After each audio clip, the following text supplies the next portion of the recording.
Olá, bem-vindo de volta a mais um Okonkenga. Aqui no Nordeste, Okonkenga significa as coisas simples. Então, se você tem gostado do canal, tem aprendido alguma coisa, se inscreve aí, dá o legal, liga o badalo para receber as notificações. Se você está acompanhando a gente tentou dar uma olhada do problema sinótico e a gente viu que as soluções elas rodeiam ao redor de duas.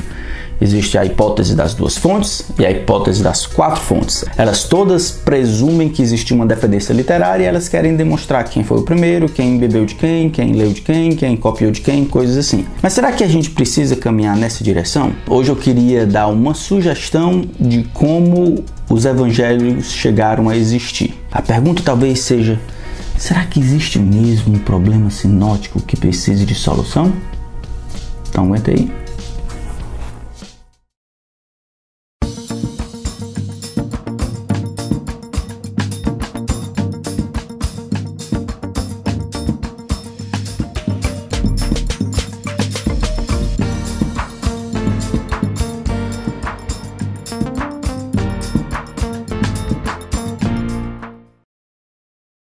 Então, desde lá do início do iluminismo, as pessoas tentaram se concentrar nas diferenças, às vezes contradições entre os evangelhos. E aí, por focalizar demais nas diferenças, eles presumiram, tem alguma coisa errada aqui, então tem algumas coisas semelhantes, então essas copiarem as diferenças deve ter acontecido algum problema na hora da cópia e coisas assim. Mas não foi assim que o povo pensou, o povo do primeiro século. Por exemplo, Irineu, que escreveu no segundo século, dizia que os evangelhos, embora sendo 4, todos têm a mesma mensagem porque tratam do mesmo assunto.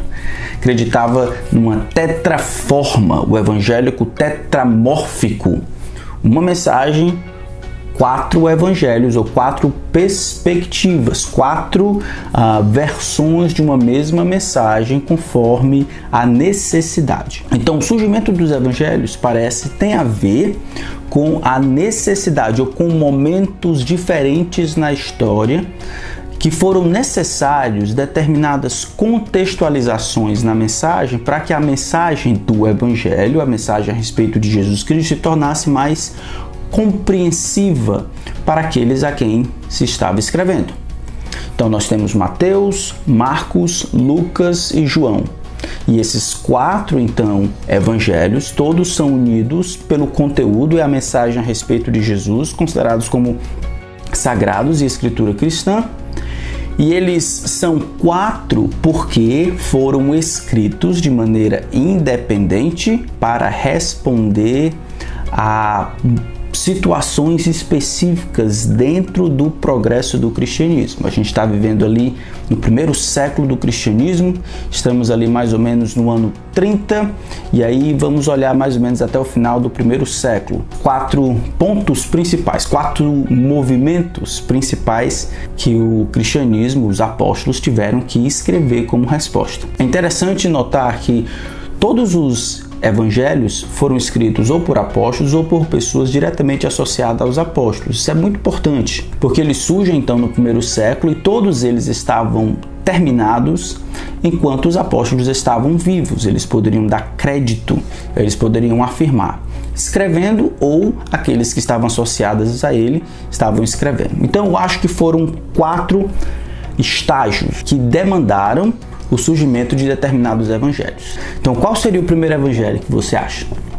A gente já olhou que na erudição, no estudo do Novo Testamento, existe uma tendência quase que absoluta para achar que Marcos foi o primeiro evangelho. A razão é simples. E aí você pode olhar o outro vídeo anterior, 4 principais. No entanto, a ordem canônica, conforme encontramos na Bíblia, Mateus, Marcos, Lucas e João, pode dar um indício de que Mateus foi o primeiro a ser escrito. É assim que o testemunho esmagador da história da igreja fala sobre isso. Irineu, Papias, o próprio Agostinho. Parece que Mateus foi colocado lá primariamente porque foi o primeiro. E a pergunta é, por que ele foi o primeiro? Ora, Mateus é a resposta da igreja mãe em Jerusalém para o momento em que eles estavam vivendo. E aí a gente pode chamar de fase de Jerusalém. Vou colocar aqui, fase judaica em Jerusalém, certo? Que ano é esse?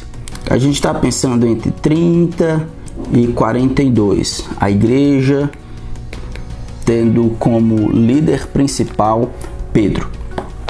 Então, tão logo os apóstolos perceberam que o cristianismo estava tomando proporções maiores do que os seus olhos poderiam alcançar, eles compreenderam que, como Jesus havia dito no caminho de Emaús, para aqueles discípulos, tudo quanto havia sido escrito por Moisés e os profetas a respeito de Cristo, eles precisavam dar conta disso, explicar, para tentar unificar numa fé única e clara a mensagem a respeito de Jesus.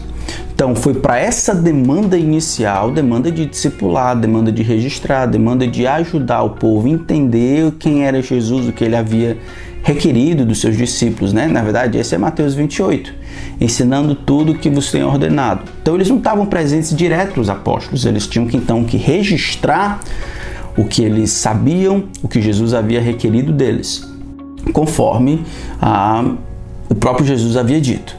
Então, esse tem um teor muito mais judaico, porque o cristianismo surge dentro do judaísmo, entre judeus. Então, eles tinham ideias centrais, como o cumprimento de profecias, o plano de Deus, intervenção histórica, a autoridade do Antigo Testamento, e tudo isso é muito forte em Mateus. E se cumpriu a Escritura, porque Mateus, ele é uma resposta da Igreja Mãe em Jerusalém a essa primeira fase, quando os primeiros discípulos judeus, em sua maioria, precisavam saber ou ter certeza ou serem unificados ao redor da mensagem de Jesus, quem ele era e o que veio fazer em concordância com o Antigo Testamento. Essa é a primeira fase, que vai de 30 até 42. A segunda fase, ela pode ser entendida como uma fase gentia, tá bom? A fase gentia. Aí a gente está pensando mais ou menos em 42 até 62, 20 anos. E aqui temos Paulo como líder principal. Então a gente vai lembrar aí, nessa primeira fase, nós temos Atos 1 a 12, digamos assim. E nessa segunda fase aqui, nós temos Atos 13 até 28, é chamado fase gentia, vai de 42 até 62 e tem Paulo como líder principal. Atos capítulo 8, existe a grande perseguição que estoura com o martírio de Estevão. Todo mundo é disperso. Atos capítulo 11, a gente vê aqueles que foram dispersos indo para Antioquia, lá não pegando o evangelho a não ser aos judeus. Alguns, no entanto, vão falar o evangelho para gregos, e aí surge a igreja de Antioquia.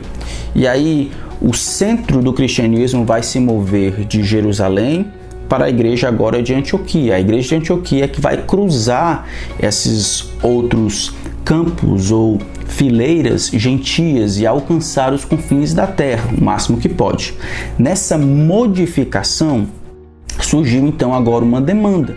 Como é que a gente vai ajudar os gentios a compreenderem seu papel dentro do plano de Deus? Como é que a gente pode providenciar uma mensagem, um evangelho, uma versão de quem Jesus é, que seja real com o que Jesus de fato fez e disse, mas que tenha um teor ou um sabor mais gentil? Resposta para isso é o Evangelho de Lucas. Vocês lembram lá, Lucas capítulo 1, do versículo 1 até o versículo 4, Lucas escreve para um gentio, Teófilo, a respeito das coisas que ele havia sido instruído. Então, por isso que ele faz uma narração coordenada dos fatos, desde o nascimento de Cristo, tá, até um pouco antes, e aí tudo bem direitinho, e tem um teor gentil. Ele tinha que explicar, a demanda era explicar como os gentios participam do plano de Deus e verificar a honestidade e a crença do cristianismo dentro agora desse guarda-chuva maior, que é gentios e judeus debaixo do mesmo senhorio de Cristo. Lucas, ele seria essa resposta ao movimento judeus e gentios juntos. Então é como se fosse uma versão de Mateus com algumas lacunas e um sabor gentil, tá certo? Para ajudar o povo gentil a compreender como é que eles lidam, como é que eles compreendem a certeza das coisas que eles estavam sendo instruídos. Essa é a segunda fase. A terceira fase, chamada fase romana, e aqui a gente está pensando de 62 até 67. A gente coloca 62 e 67 porque é provável, é necessário, na verdade, que Pedro e Paulo estivessem vivos ainda. E aí a história vai dizer que Paulo morre lá pelo ano 67. Então tem que ser esse período aí. Então, mais ou menos uns 20 anos depois do surgimento de Mateus, o Evangelho de Mateus, Marcos ele surge como resposta a uma questão agora mais romana. Não é gentia ou pagãos, não é tementes a Deus nesse sentido, também não é judeu, mas é uma perspectiva mais romana. Paulo provavelmente sabia da importância de ter um evangelho que pensasse ou refletisse a mentalidade romana de ter registro de testemunhas oculares. O que a história normalmente diz é que Pedro, ele se utilizou de Marcos, ou Marcos escreveu sob a orientação, a supervisão de Pedro. E aí, quando a gente olha no conteúdo de Marcos, a gente percebe que somente as coisas que Pedro estava presente, as coisas das quais Pedro foi testemunho ocular, é que estão registradas lá. Muito interessante isso. Essa é a razão porque não fala do nascimento e também das narrativas da ressurreição, porque Pedro não estava lá. Então, nesse sentido, o registro de Marcos, ele funciona como se fosse de fato uma ponte, como parece com o que Agostinho havia dito, como uma ponte entre Mateus e Lucas. E aí, como funcionando como uma ponte, os primeiros cristãos colocaram ele entre Mateus e Lucas. Mas ele responde a essa fase romana, onde Paulo e Pedro estão vivos. E aí, com esse teor mais romano, Paulo talvez pensou que seria muito legal ter um registro onde apenas os incidentes dos quais aqueles que escreviam fossem testemunhos oculares para satisfazer as necessidades e a perspectiva romana de conceber a vida. Então esse é o Evangelho de Marcos, respondendo a essa demanda, a fase romana, que vai estar aí de 62 até 67, quando Paulo finalmente morre. Por último, mas não menos importante, nós temos a quarta fase, temos o suplemento joanino, nome bonito, né?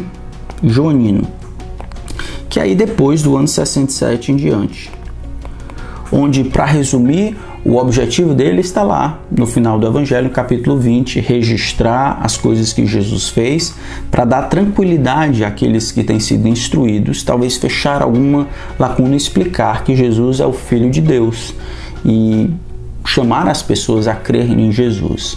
Crendo em Jesus, teriam vida em seu nome. Então, o Evangelho de João, ele surge como uma ratificação para confirmar de que os crentes de fato em Jesus Cristo estavam crendo no Filho de Deus. Estes foram registrados, vocês lembram lá no capítulo 20, para que creais que Jesus é o Cristo, o Filho de Deus vivo, e para que crendo vocês tenham vida no nome dele.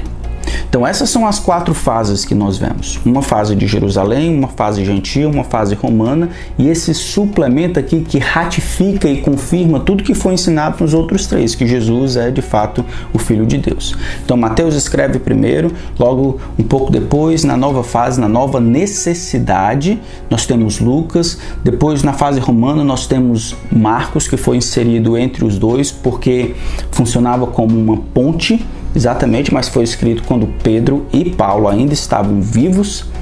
E aí, por último, nós temos o Evangelho de João, que ratifica todos eles. Então, nós não precisamos acreditar numa dependência literária. E, de novo, eu vou dizer, existem pessoas que começaram a desacreditar na inspiração, na sobrenaturalidade, tiveram que dar outras explicações para o fato de termos 4 relatos e uma mensagem a respeito de Jesus. Então, quando lê a Escritura, principalmente lê os Evangelhos, tente ter essas ideias na mente, tente ter esse pano de fundo na mente, tente ver como é que o Evangelho é ao mesmo tempo flexível e firme, tem um conteúdo fixo que não pode ser mudado, mas ele tem uma roupagem que é flexível e pode ser modificada para melhor compreensão da sua audiência, a quem ele está sendo destinado. O Evangelho, ele pode ser então o poder de Deus para a salvação de todo aquele que crê.